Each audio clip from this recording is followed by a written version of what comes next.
Olá, eu sou Giovanni e esse é o podcast sobre o tema oxigênio dissolvido e carbono dissolvido. Bom, para começar, a gente gostaria de entrar num ponto onde a gente vai falar sobre o fato do oxigênio ser um limitante de vida aquática, né? Os seres aquáticos necessitam de uma taxa de oxigênio específica para que eles possam para que eles possam sobreviver. Bom, então, quando ocorre a degradação, as bactérias elas fazem o uso desse oxigênio em todos os seus processos respiratórios. Assim, elas podem causar uma redução da concentração do oxigênio no meio aquático. E isso faz, essa redução faz com que, né, ocorra uma mudança nessa taxa que eu comentei um pouco anteriormente, e faz com que tenha uma taxa de mortandade aquática alta. Então, podem ocorrer morte de todos os seres que precisam desse oxigênio numa regulação específica. Ah, o que também faz essa concentração de oxigênio variar, por exemplo, é uma questão de pressão atmosférica e de temperatura. Águas que têm uma temperatura mais baixa têm uma maior capacidade de dissolver oxigênio. E em altitudes maiores, né, com menor pressão atmosférica, o oxigênio dissolvido ele apresenta uma menor solubilidade. Então, tanto a questão da altitude quanto a questão da temperatura, né, a altitude mais especificamente relacionada à pressão atmosférica, causam esses efeitos diretos na qualidade de vida das criaturas aquáticas, pois elas interferem nessa taxa de oxigênio.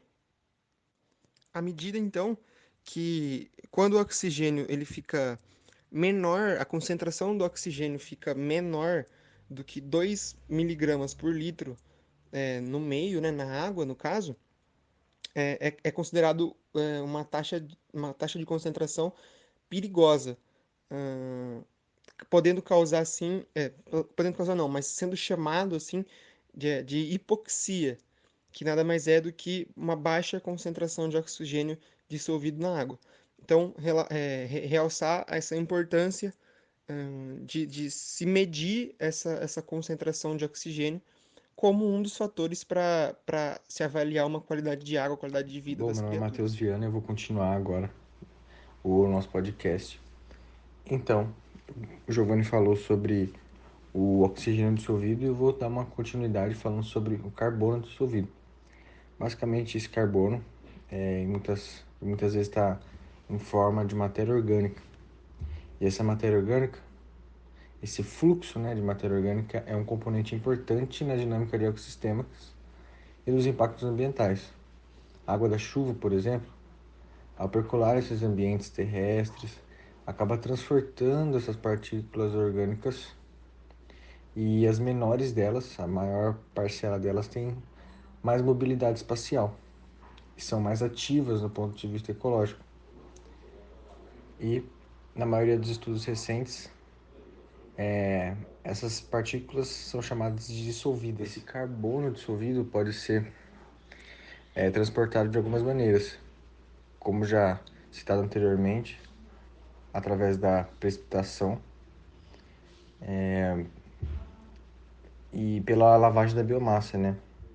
Onde se acumulam poeiras orgânicas de origem atmosférica, nas épocas de seca, por exemplo, e podem ser transportadas e depositadas em ambientes aquáticos e bacias, dependendo do clima de vários lugares. Por exemplo,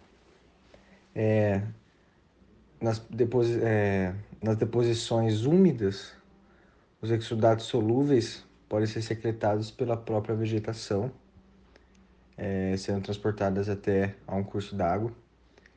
E como eu falei também, nas deposições secas podem ser mais observado em relação à questão atmosférica, vinculada à influência de atividades industriais e centros urbanos. Então a gente sabe que a concentração de carbono tanto orgânico quanto inorgânico dissolvido.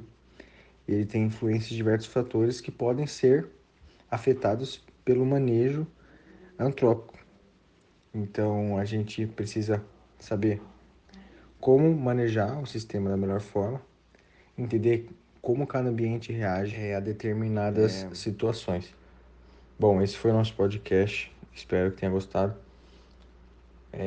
A gente tem que levar em consideração todos esses fatores na hora de avaliar a qualidade, por exemplo, da água, porque isso vai ditar como está o nível de poluição, e lembrando de sempre unir todos os parâmetros, como o oxigênio dissolvido, carbono orgânico dissolvido, demanda bioquímica de oxigênio, pH, entre outros.